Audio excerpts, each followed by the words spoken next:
Hey everybody, welcome to More Than Mises Guys. We're here doing Exosquad Episode 2, Seeds of Deception, and we're joined here with Boo of the AxonUnderground.com, Jehu, who you will note from the Robotech and the Transformers reviews, and also Tom, someone that Boo and I know from online Transformers things, and actually I ran into him a lot through the Bring Back the Exosquad group on Facebook.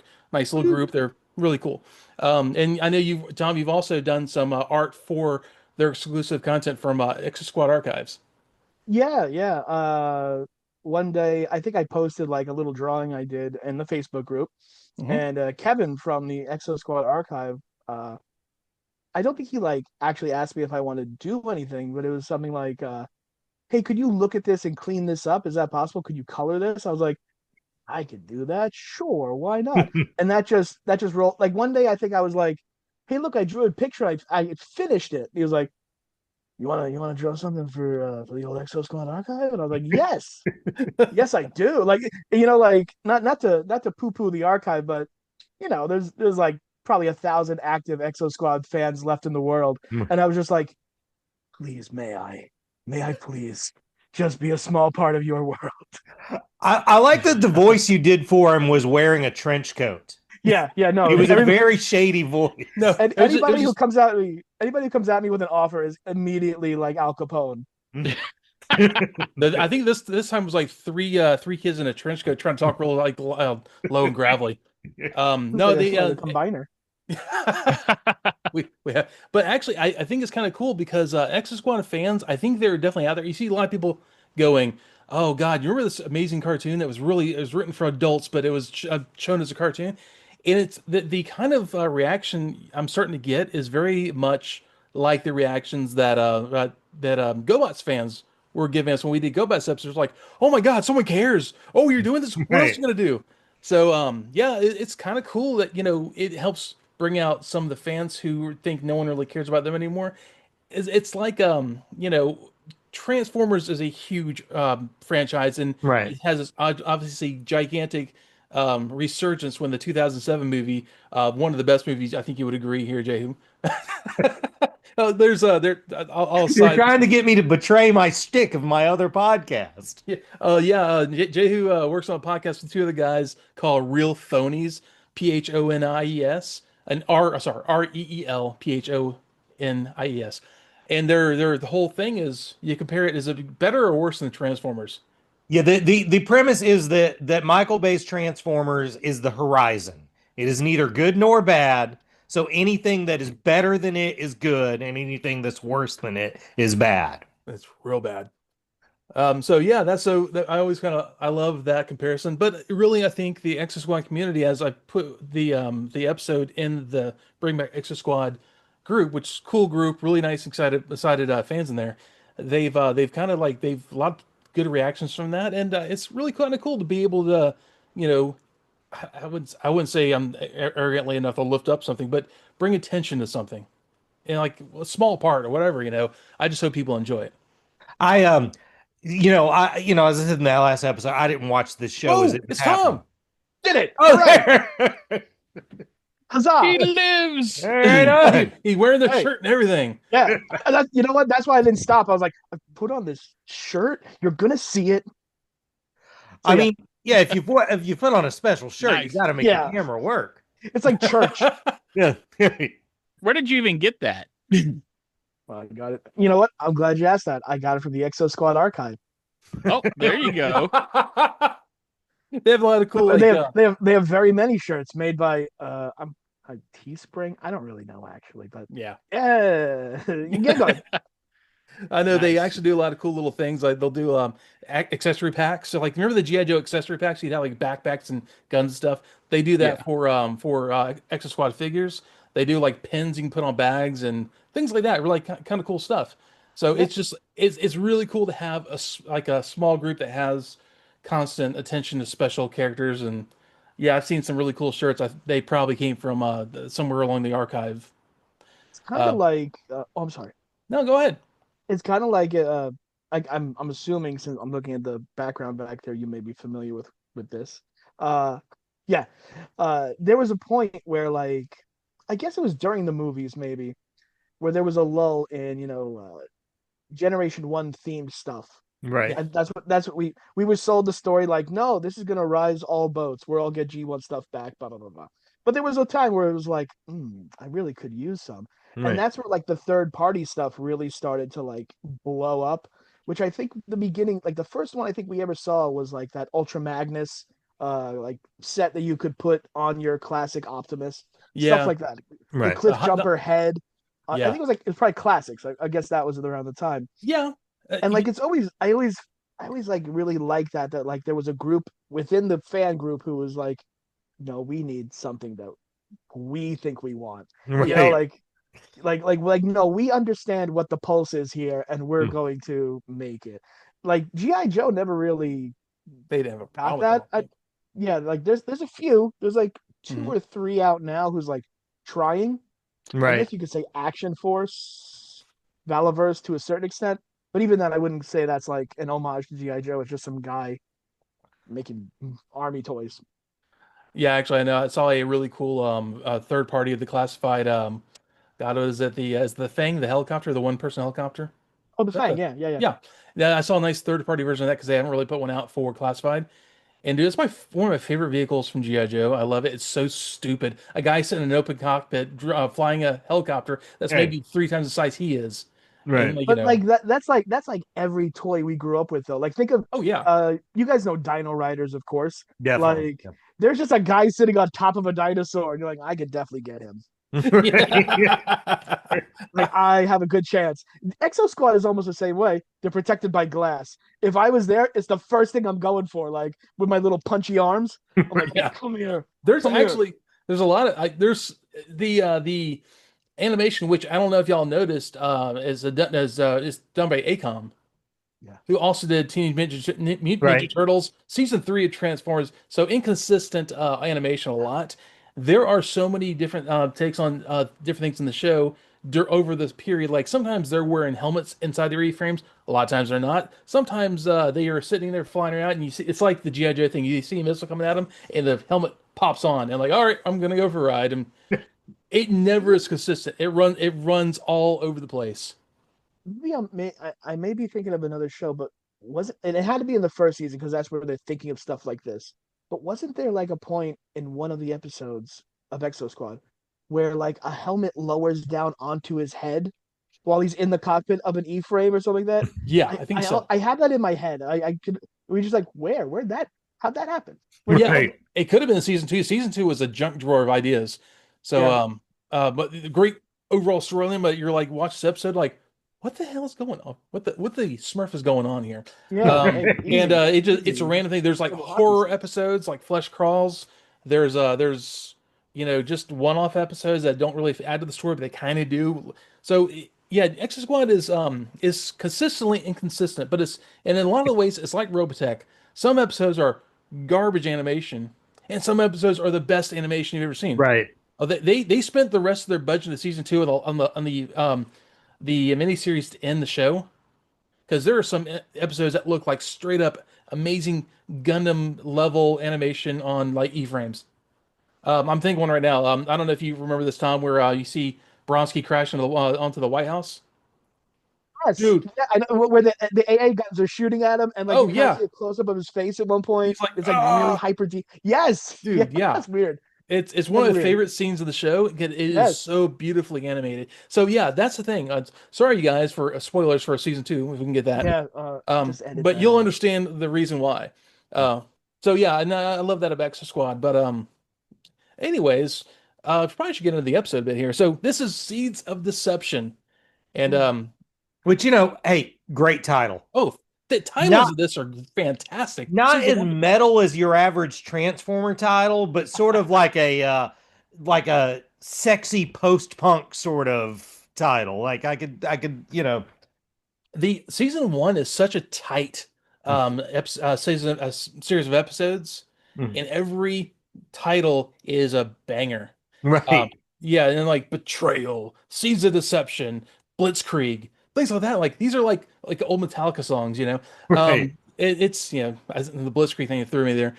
But yeah, so not to get too deep in the weeds here, there's a lot going on in our country right now, and so you see a lot of similarities and parallels, which are actually supposed to be parallels to more of World War II, mostly a little World War One in there as well. So it's kind of weird to see things that are very prescient now. Like I you see the similarities in the cartoon. Which think like I don't know if any of you guys are Star Trek fans. I think Poobah is, but what's Star Trek? well, I you got Transformers back there. I can't see an Enterprise. Don't yell at me. I'll find He's one. gonna. But what I'm saying is like the thing I think like TNG or maybe even DS9 to a certain extent, like the reason people keep coming back to those series is because even though you can see like a glimmer of your time in there, they are timeless. Like Right. there will always be a need to watch Measure of a Man Oh because God, you're like, yes. even if we get rid of slavery, there's going to be some paradigm in there where you're taking somebody's liberty away, and you should always be aware of that. Yeah. Right. And in the same way, like you can watch Exosquad and be like, oh, they all have weird haircuts and they pump wires into the back of their heads and they're throwing credits at each other, all this stuff. You're still like, hey, those Neo Sapiens are slaves. Like, wait a Right. minute. Right. That's Like, yeah. this is gonna be as good today as it is in 100 years. Where you're like, wait, you made a race of people to do work, and you think you're good? You don't Yeah. think you have like any stain on you from that? Yeah, Right. the honestly both sides are they're both wrong and they're both right in the same way. Yeah, And yeah. and I think, you can look at things like okay, you talked about DS9, which is that's probably my favorite Star Trek series. Oh In the yeah. Pale Moonlight, you question your moral code. Is am I if this is this the right thing to do to win the war? And those are kind of the questions come up in Exo Squad. And really to the fact that the Neo Sapiens, the slavery is real, and they were given a little, here you can have Mars as long as you mine it for us. Yeah, we'll give you your little square of garden area to raise your own crops, that sort of thing. And it, like, once Yes, again, exactly. it parallels with slavery a lot, Right. but at the same time, it becomes, in my opinion, it becomes an allegory for the end of World War One and the rise of Hitler and to go into World War Two, where Yeah. he said he used a lot of like we were wrong as a crutch to becoming a monster. And I think it's easy to see as the show goes on. Well, to use your example, and I should probably be careful how I phrase this. To be clear, I'm very anti-Nazi. So okay, now I can go into the God, next wrong part. podcast to be I on now. know. No. You It's know what? it's You know so what? weird that that's become a controversial I statement. I, I know, Like, but it that's is just crazy to like me. like I don't want to rock the boat here, but not a Nazi. But like at the end of World War One, taking let's take Hitler out of it. At the Yeah. end of World War One, they fought for no reason. Basically, they were like, "Oh, this Archduke was killed," and like all these gangs of countries were like, "Let's fight." Right. They gained the Central Powers. They gained nothing from it. So at the end, they were just like, let's make Germany pay for everything. Like we Mhm. have to we have Right. to we have to come back to our countries and be like, look what we did. We won. We got everything we wanted. And since there was no like clear plan of how you win, you just beat the guy. When they beat them at Versailles, they were like, not when they beat them at Versailles, when they negotiated the end of the war at Versailles, they were like, you're gonna catch the bag for everything.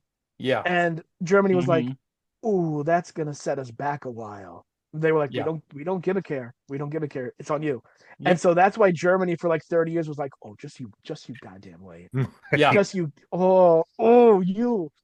We're We're gonna get coming. you back on this. Yeah, Trust we're me. coming back. We're coming Yeah. back. Well, I gotta say, guys, I'm a little embarrassed because it seems like you guys are gonna talk a lot about the social commentary and metaphors on this, and I'm mostly gonna talk about the hair.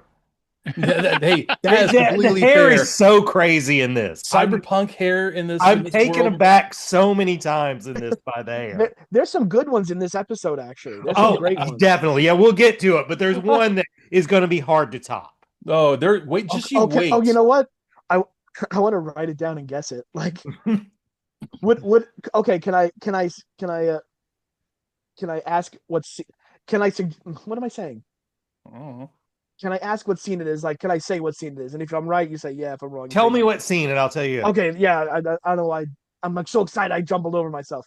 Is it the bar scene? It's not the bar Oh, scene. It's okay, I'm related to excited. the bar scene, but it's not the Okay, bar scene. all right, I'm The bar excited. scene did have some crazy hair too, but oh, Yeah, Right? there's like a lady in there where it's yeah. just like, That lady does have crazy hair, but I still yeah, think she gets topped later in the it's a episode. mohawk, babe sides, and long sideburns. Right.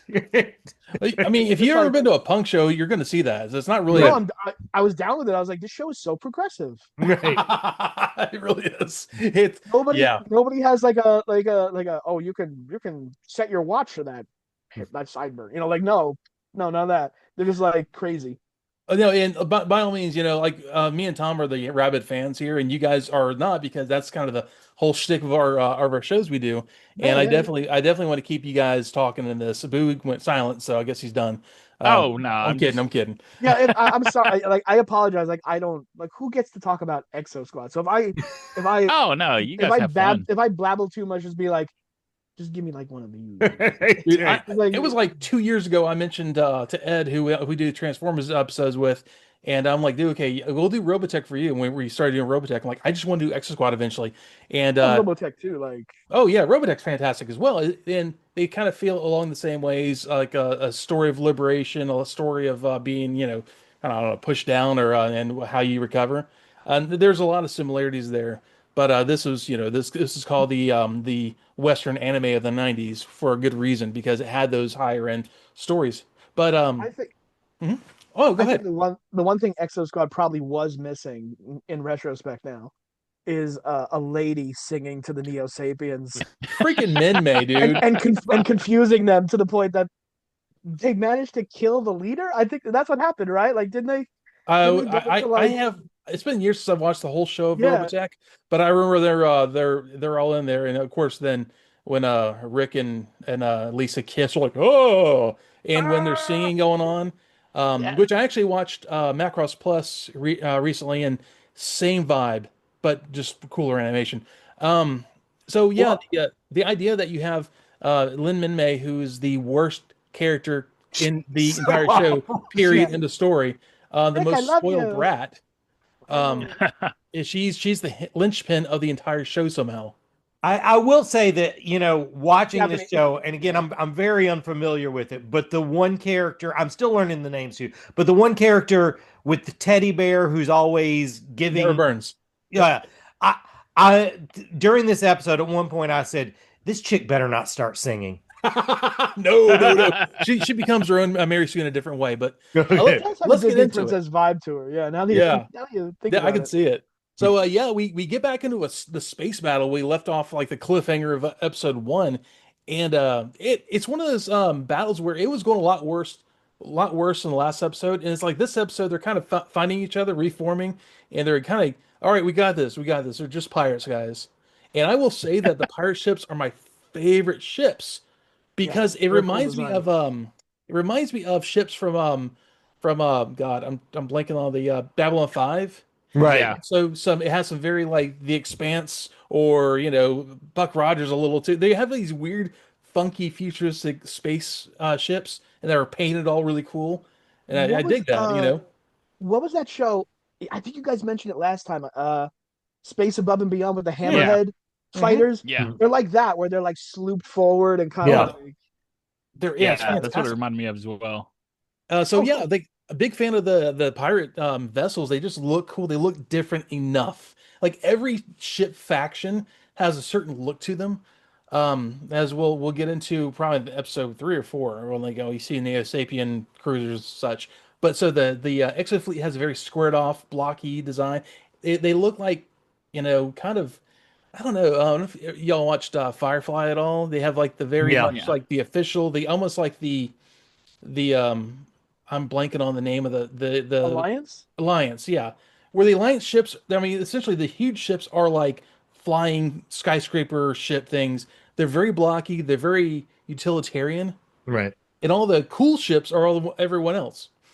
So yeah, the Exo Squad stuff, they have a very certain style.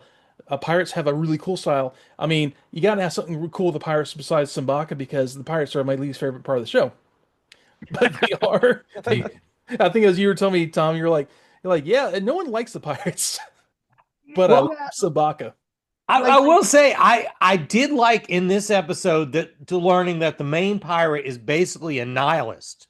Oh yeah, yeah, Like, Yeah. he's not like a salty rum and broads type pirate. He just like, if it's our time to die, we should die. well, I think Klingon, dude. Yeah. He is like, like but we like, you it, know. sorry, No, but go ahead. like Jehu said, it's like we don't know it right now, but they have like other stuff they can fall back to. Right. He's Oh just yeah, like it would be like if like you left your house today and went to Walmart and things started going bad, and you're just like, if I'm to die, let it be today. Like, no, just leave, go home, go back to your dude. Like, Right. Right. Right. but yeah, he and like they comes to it. He comes to it like that. He's like, they're yeah. Yeah. shooting at us, Right. and like if you were, I guess we're ahead of schedule, but Mm. like if you remember, like just one of his like little swashbuckling dudes turns around and goes like, but what if we don't? And he's like, yeah, a brilliant idea. We'll fight. And you're like, that's all it.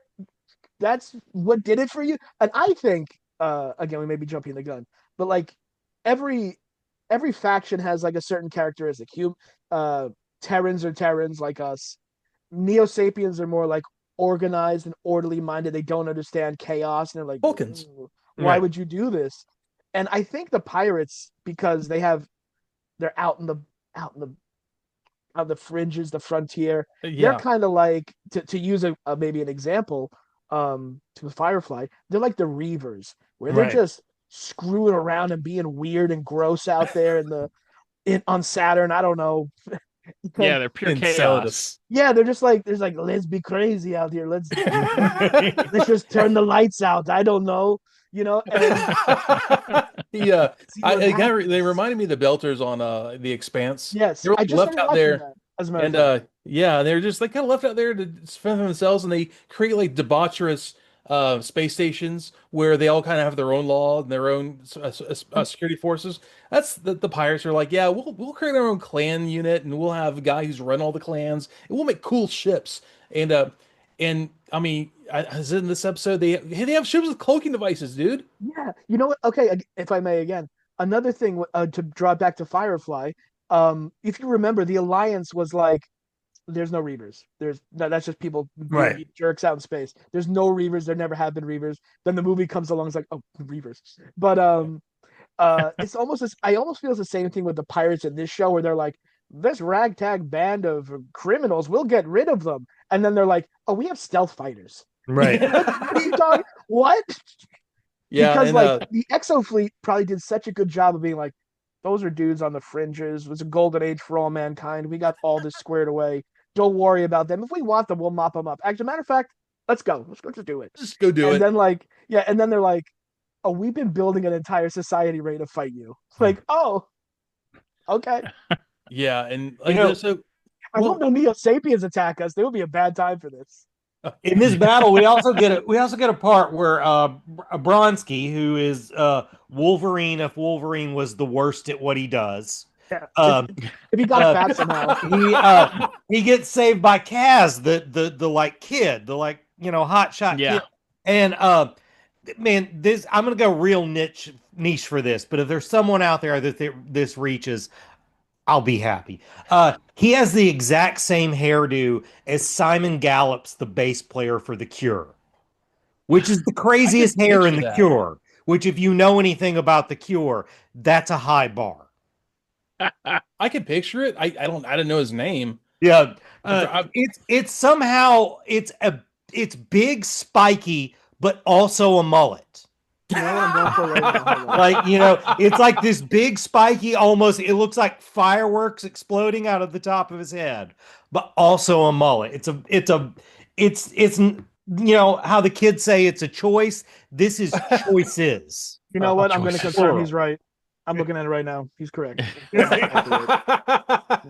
As the put him kids down say. for one.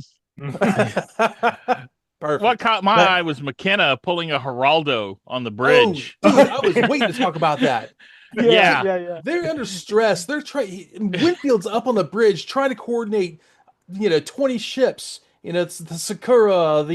He's going through the list of ships and telling where to go. He's like looking at the giant chessboard to have everything set up. And McKenna goes like, "We're on the deck of the Exofleet flagship, the Resolute, and here Admiral Winfield is leading his troops." And Winfield's like, "Sakura, bring back your troops. We're gonna bring out the Sector 8." And he turns around and there's the camera right here in his face. right. Like, It's very Starship Troopers. Remember oh, that guy? 100%. Oh Yeah. Yeah. yeah. Yeah. Who's like, we're on a bug planet, a deadly planet.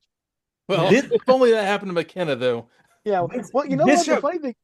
Oh, sorry. No, go again. Go. I was gonna say, like, the funny thing about that is, like, watching how annoying that scene must be. Like, you don't spoilers. You don't see McKenna much after like Exofleet gets its tail whipped, because I think like a choice was made in context where they're like, he's never allowed anywhere near this goddamn room again. Right. Right. There's Like once whatever like agreement Exofleet has with like the media, where they're like, we're gonna insert this guy and he's gonna be on your bridge. And they're like, everyone's dead. He's out of here. Send him to Tethys. Yeah, and that's a and there once again. I mean, the a sci-fi show emulating real life. You see things happening right now in Minneapolis, which are very much like this. Like, no, he had a gun. No, all these this the camera says he didn't. That's lying. We're going to show you a doctored photo. It looks like he has a gun. That's kind of what I feel. The Exofleet and the media have a shaky thing. They want to be propaganda. Yeah, but follow us Well, around, show how awesome we are. And I don't. go, Sorry, go sorry. ahead. I'm not used to this. I apologize. I No, apologize. you're good. Oh no, Uh, good. please. Jump in.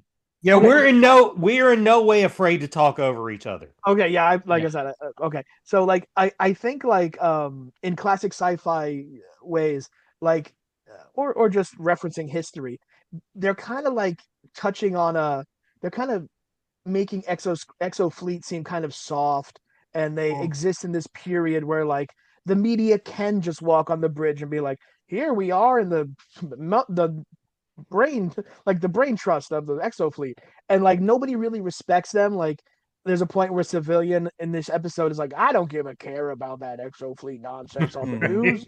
Right. And I think it had to be in the previous episode, like even the senators are like, yeah, let's send in the Exofleet, make them Let do them earn something their for keep. once. Right. Yeah, that was it, the lady. Yeah. And I think like they are in a way like planning this vibe of like, they're so soft, they're so not ready, they're Right. such dweebs. They're the Maginot line in World War II, where it's like, when something real comes, they're gonna be run over by whatever's coming. Yeah, And and Yeah. that's stuff like McKenna being there, you are just like, why are you there? Like, yeah, Well, I that's remember Geraldo like showing like where the troops were to the enemy Right. in Iraq. yeah, Yeah. yeah, And they yanked him out so fast. I think they sent him all the that's way right. back to America after that. and McKenna really is it's a great analogy to being like Geraldo.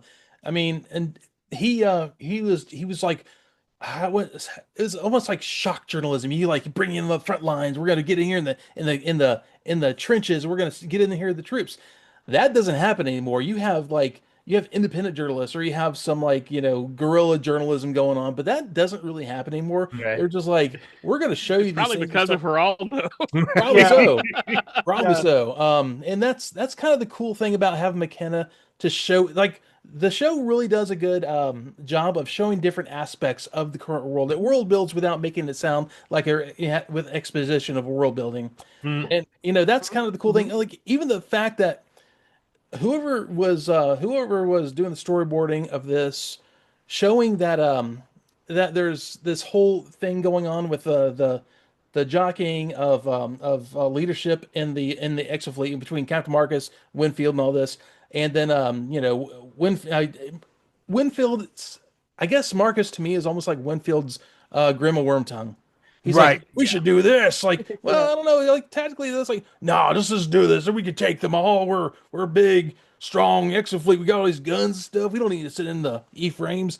And then that's kind of what gets them in trouble here. They decide they're going to go follow the pirates back to Enceladus, and spoiler, it doesn't go well. So, Right. But there's this whole thing. really, Enchiladas. really, actually, the best I read enchiladas too. I the was best hungry. description. Oh, sorry. No, go ahead. It's on. What's up? The best description for the next 40 or 50 episodes is it doesn't go well. 100% until it Just does. not this one moment. Like, and you really get a sense of the chaos that is caused by the Exofleet really having a soft run for a while. And they're extremely well funded. Okay, I'm gonna bring this back once again to current, topics Right. here. They are essentially ICE. They're getting all the money, they're getting all the big vehicles, they're getting all the big guns, and they can hire whoever they want to hire. There's even a point later on, which I hope we'll get to, where that there is the captain of the jump troopers. You get to learn some of the jump troopers later on. He is having to like basically start the academy again because they haven't even done really academy hard edged academy for a while. So there is a sense of like, well, we're gonna kind of train them and they'll be okay, and just who cares? No one's really bothering us. And yeah, pirates are a nuisance, but they just take a ship every so often. They'll be fine. And they don't treat it seriously until Phaeton manipulates the Exofleet and all the Homeworld Senate into sending Exofleet, and it was like the perfect time to strike kind of thing. And so yeah, in a lot of ways, Exofleet is an extremely bloated force that nobody really thinks is necessary anymore because they haven't had to deal with a whole lot. Right. And that's where we're at in this world, honestly. Right. Yeah, and you can relate that to a lot of times in history. Like an example I always think of when I think of like what they are at this point in the story is almost like the U.S. Army when like during the Old West, like where there was this terror amongst Americans, Right. not an actual terror, but this terror amongst Americans of the Native American. Right. Oh, they can get us at any time. They're in the trees. They're in the mountains. But really, like they weren't going to come bother you unless you bothered them, you Yeah. Right. know. Well, But there was this. Yeah. We just had cavalry and all this stuff, howitzers, and Gatling cannons. Gatling cannons, and it was just like almost a show of force more than an actual force. Like if anything happens, we have all this junk. Like, but look at what happened to Custer. Right. It doesn't just because you're advanced doesn't mean you're going to win. And you see the same thing with like you mentioned Starship Troopers earlier. The whole like Starship Trooper fleet.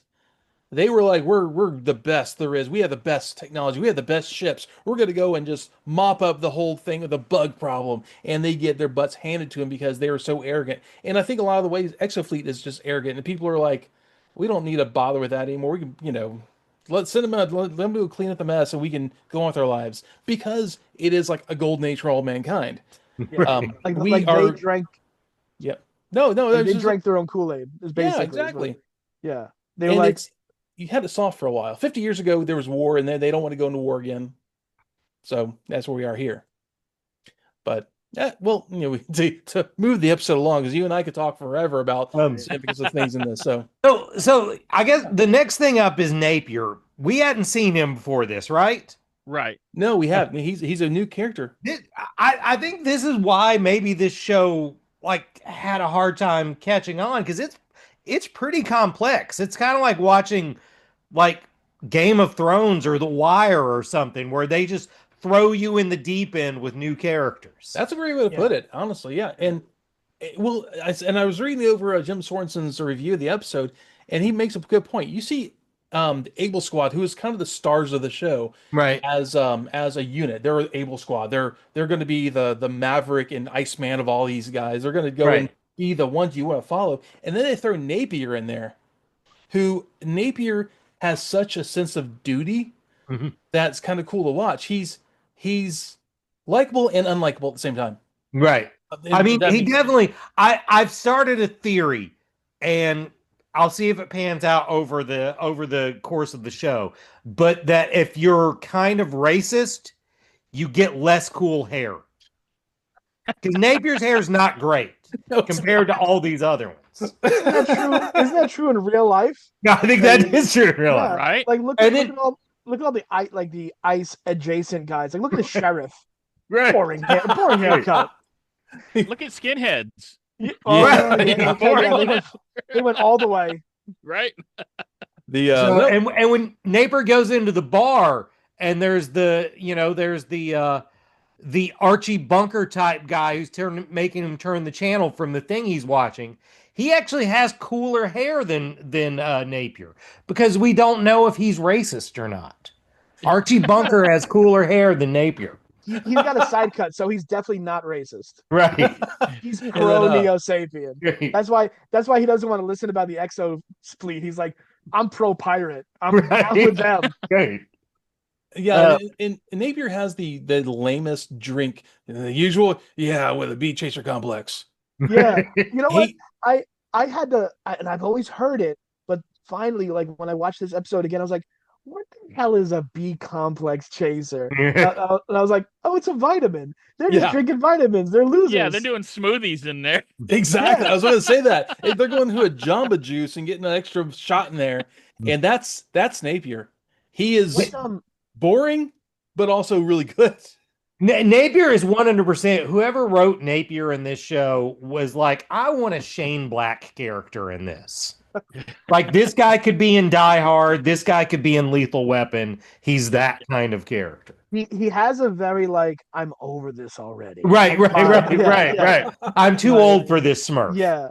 He's a beat up cop or beat up veteran, I guess. He was in the Exo Force or Exo Yeah. Force. And he's just like, what a surprise. The guy who was in the military becomes a cop. Who would have thought? Right? Yeah. But Never seen that before. and there he is, just like drinking in the middle of the day. Right. Drinking, whatever they Yeah. do. Yeah. And then he's gonna go on duty later to protect an interplanetary visitor. Right. What Yeah. a great, Right. great cop, Governor great General. cop. I love Right. him. Right. He's basically going to go. He's going to go protect Franz Ferdinand there. Right. Luckily, it doesn't turn out the Yeah. same way. And like the bar scene, because I was really fixated on that in this episode. It does like so much world building in just like yeah. this kind of boring moment of like guys in a bar talking in a bar. Right. But Yeah, like Right. you, first of all, you get the vibe that again, not everybody digs the Exo fleet. This guy could care less to the point that he wants to fight over it. Right. Of like, put the game on. I don't want to watch the news. Whatever. Right. Yeah. And the B complex watching that. chaser, you're like, oh, like maybe they're, because again, it's a global age for all mankind.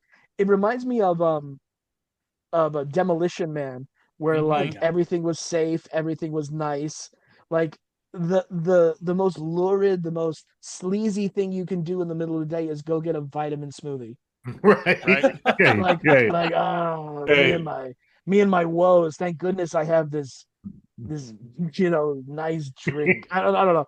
And then at the very end, perfect sci-fi like thing cliche.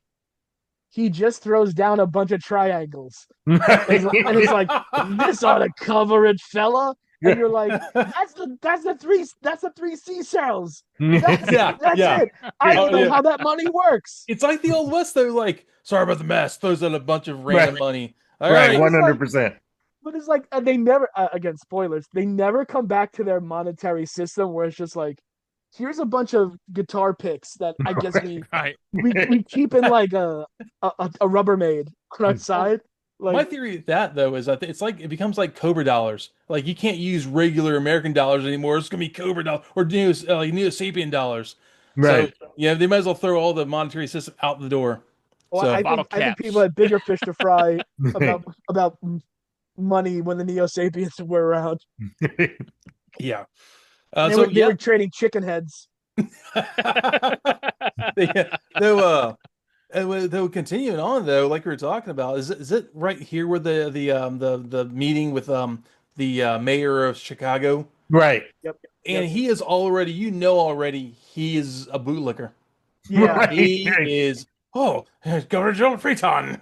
Come on in. Yeah, So- it's like what Trump what is Trump? Trump uses a term that it's like casting couch, not casting couch, casting. I mean, I'm It's sure he like has used that term. central Right. casting, central Central casting. Yeah, casting, I know. yes. Yeah. Yes. But Where, you're not where it's also like, wrong on the other side. yeah, where it's just like, what's the most direct, blunt way I can make this character look like the mayor of New York? Right. Like, Yeah. and it's like, okay, I've got 5 ideas. You might not like them all, but here they go. You know? Yeah. Oh yeah, where is this guy straight out of Central Casting? Oh, Yeah. yeah. Yeah, Yeah, yeah. yeah, definitely. And so they're doing a ceremony to make the Chicago the sister city to God, where Olympus Mons. yeah, well, Magana City. something like that. Yeah, Yeah. basically Yeah. What is Mars what is City. Right. like the main? I don't. Yeah, I don't know if they. They say it Magana City, I think. Did I say that Oh, right? Magnus City. Magnus That's City, right. yes. Magana Yes, City, that's yeah. right. Hey everybody, I want you to know that we had to cut this episode in two pieces because it was just we had a lot of fun talking about stuff. And big props to Tom. It was a lot of fun to have on this recording. And so we're gonna spread this out over 2 weeks. So you don't have 2 hours of a podcast to listen to because it's just kind of annoying that way. But we will be back on next Friday. So if you are into Exo Squad and you want to hear us having a great time about it, frame up. See you the following Friday for the second half of this. All right. See y'all later. Bye.